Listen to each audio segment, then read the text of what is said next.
Hello, and thank you for joining the First Service Connect webinar series. In this webinar, we will be covering the resident database, your units, and the Quick Edit tool.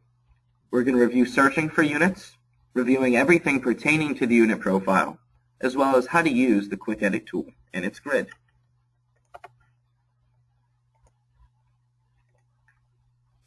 Alright, so for starters, when we're within the property, and you're in the property dashboard, you can either do a search for a unit or a name, select the Property Advanced Search, where it gives you other various fields to search by, or you can simply click Go. Also down here in the property information, you can select this units link, and it'll bring you into the same exact place as when you would have selected simply Go on the search feature. Here too, you can conduct a search, units, last names, account numbers, visitors, take it a step farther if you'd like, or you could simply show all units. Anything that's underlined can be clicked on, for example, the address, if not, on the owner name. And go ahead and pick our address here, where you're brought into the unit dashboard. So note, we have a My Dashboard with every property. We have a property dashboard with just the one property you're working on. And then we have a unit dashboard for just that one home. Quick snapshot here of any information pertaining to contact info, their billing address, account numbers, and their balance.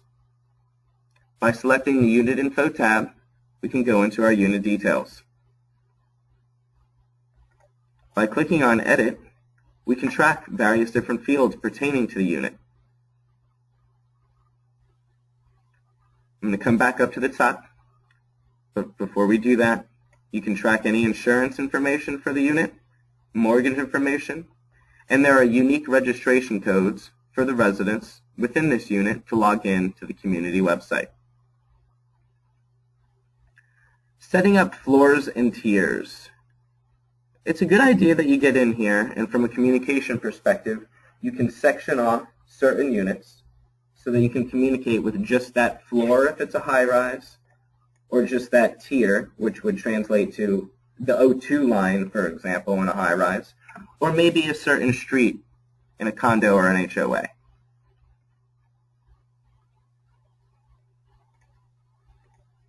We can track emergency contacts, which I find is a lot more common in our lifestyle division, where it is 55 and better to reside in the property. From a high-rise perspective, if we have keys or permission to enter the unit, that can be tracked here. Fairly simple form. Simply click on Add and apply a key number. If you have permission to enter, simply fill out this form, whether it's anytime, call first, emergency only when owner is present, or with special instructions. Management users can select an alternate address, which translates to a billing address, simply by clicking on Add. If the owner lives on site, you can simply copy the unit address. They'll pull it in like so. If they have an off-site address, you can enter that manually, and you must check off official billing address for the mail to go where it belongs. Any snowbirds out there, we can apply a start and an end date. This way, this date will kind of cut out the alternate address and revert back to the way it was originally. Within the Occupants tab, we can go into our owners, renters, residents, vehicle tracking, or pet tracking. You'll work alongside the AR team in accounting, doing move-in, move-out forms, name change forms, and other various forms found under the corporate folder, to fine-tune any of your contact information here. So I'm going to go ahead and select Edit on one of our owners. Management users do not have access to change the name, which is why you'll need a name change form through AR. CWS stands for Community Website. This will be their password to the community website, which can be found right here on your dashboard.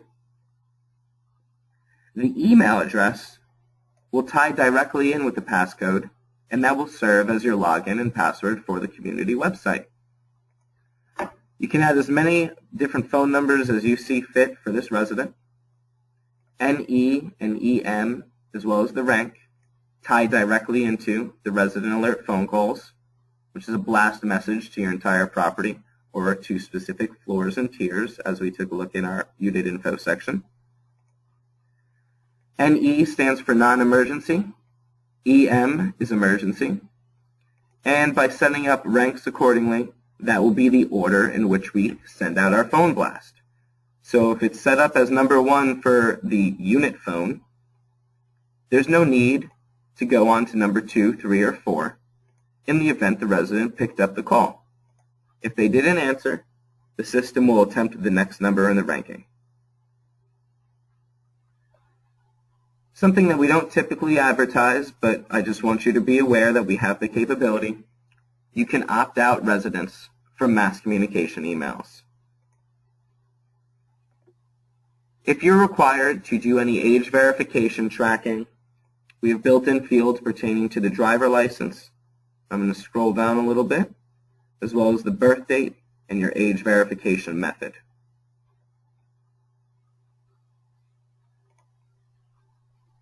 The move-in date and move-out date is also controlled by the closing process through the AR team. I find that the Mid-Atlantic region doesn't typically use these fields all that much, but they are there, and you can definitely put them to use where you see fit. The resident number and resident type, also controlled by the accounting side of the fence. And we could track any medical contacts or conditions which would tie directly in with the emergency contact aspect on the prior page. This is not necessarily where you would assign board member positions, but you can grant board access to any finance committee members out there, for example, or if anybody else on any committee requires similar access to the board, you would control that with this drop-down. After your committees are built out, this is where you would go to assign the member to the committees. Any supporting notes are always welcomed, and as a reminder, always click Submit. So your owners are listed on your deed, your renters are on a lease, your residents don't appear on any other paperwork, however they might be residing within the unit, and this might be a child of the owners, for example. We can track any vehicles simply by clicking Add in this field. Space number, if that applies, make, model, and the type of car, year, color, and license plate to go with it. Any other state specifics or insurance information, if that was provided. If your property requires pet tracking, that could be done here as well. You could either edit an existing pet or you can add a new one. We don't typically delete anything. We always archive to keep the data for any future use.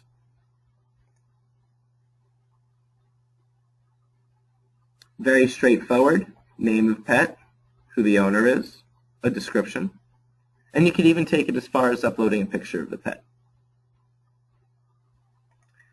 Gated properties, as well as high-rises with a secure lobby, can track their visitors, guests, and contractors. Residents can also post their visitors through the community website. Your front desk or guardhouse would require a Connect login and obviously access to the internet, where they can manage the visitor process.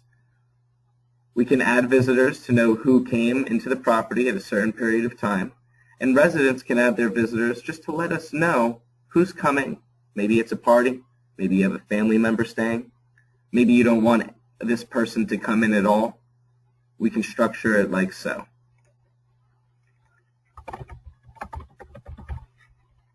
Throw in a name, who they're visiting. If the company applies, from the contractor perspective, by all means.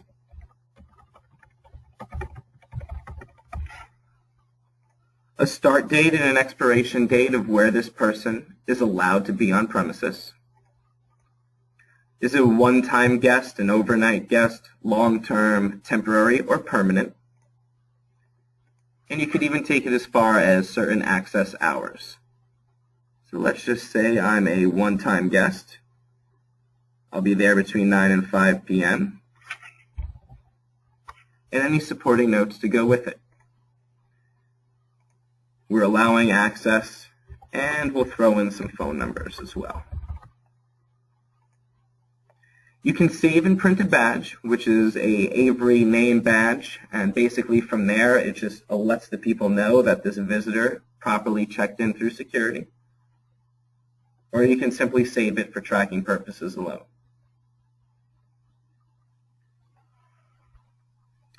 Under the Amenities tab, you can track various amenities along the way. If you have a bike area, a dock, parking, pool passes, a place for an RV, unique storage separate than the unit, and vehicle tag information, which translates to license plates. In the event you don't have any of these amenities, you can track anything within these fields instead. For example, we have a property which issues fishing licenses to their residents, and there's no place to track that. However, they don't have a place for RV, so they track that information within there. All of these fields are very similar. Simply select Add. Very brief, short and sweet forms, throw in a number and a location, supporting notes to go with it, and whether or not it expires.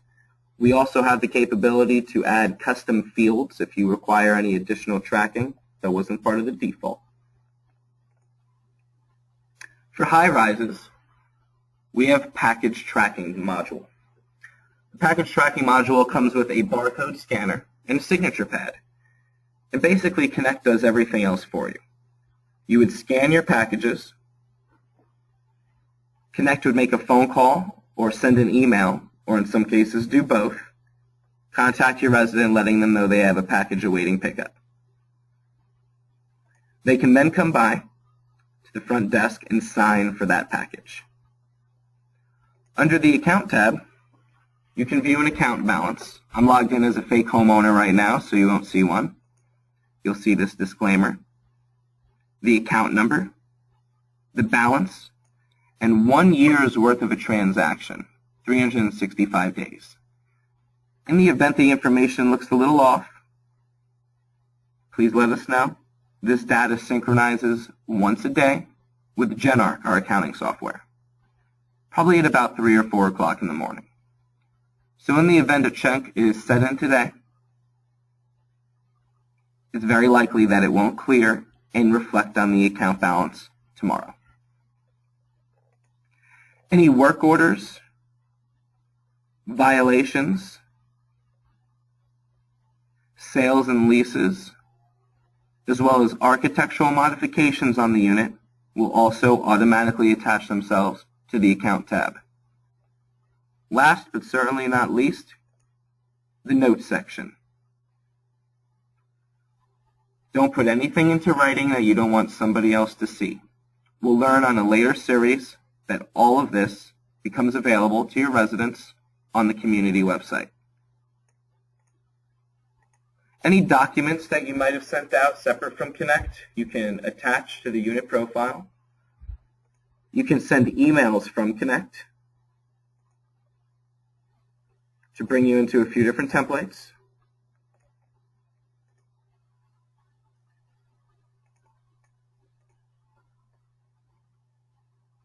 And into our letter section here. You can upload a letter that was sent out separately, or you can create a letter within Connect. Let's go with our create a letter. You'll see the same templates become available that we saw on the email side of things. We'll go ahead and click on our continue link on the bottom. Where you get basically a little Word document here, where you can then adjust any formatting, include additional information, fine-tune your template. The template will pull in certain information accordingly. All you really need to do with this one is replace the subject and the message details. You can save the PDF where you can then print it and mail it out on your own, or you can save and auto-mail the PDF. When you use AutoMail, you'll see this on various different letter tools within the system. AutoMail prints your letters in Eatontown, New Jersey, and we send out all of those letters 3 to 5 times a day on your behalf.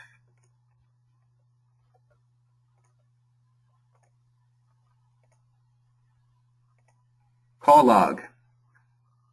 Management has the capability of tracking any calls. I also recommend, if you're on site, that you use this section to track any of your cited visits. When a resident comes in, spends quite some time with you in the office, I would track that information. Simply by clicking on Add, you could throw in a subject, who the visit or call was from. We have all of these different various options, reasons for the call or the visit. You could select 1. You could select 2. You could even select all of them if they applied. A status is vital. Open, closed, in process, or waiting on the customer, maybe for more information. The more supporting notes and comments you have, the better. And again, always click on Submit.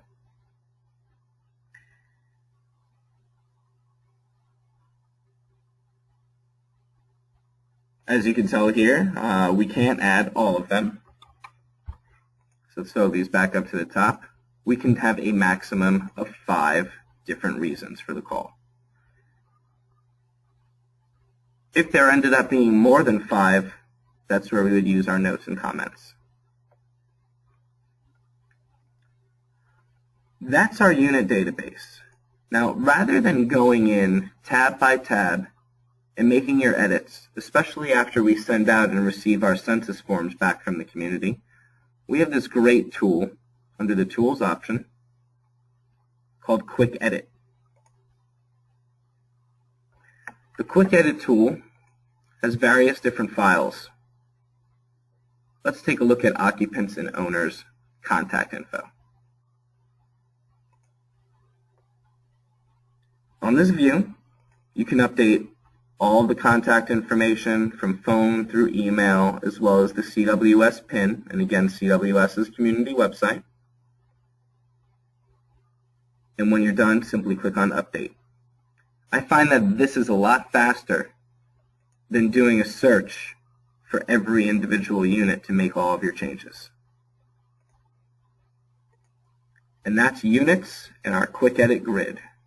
Thank you for joining.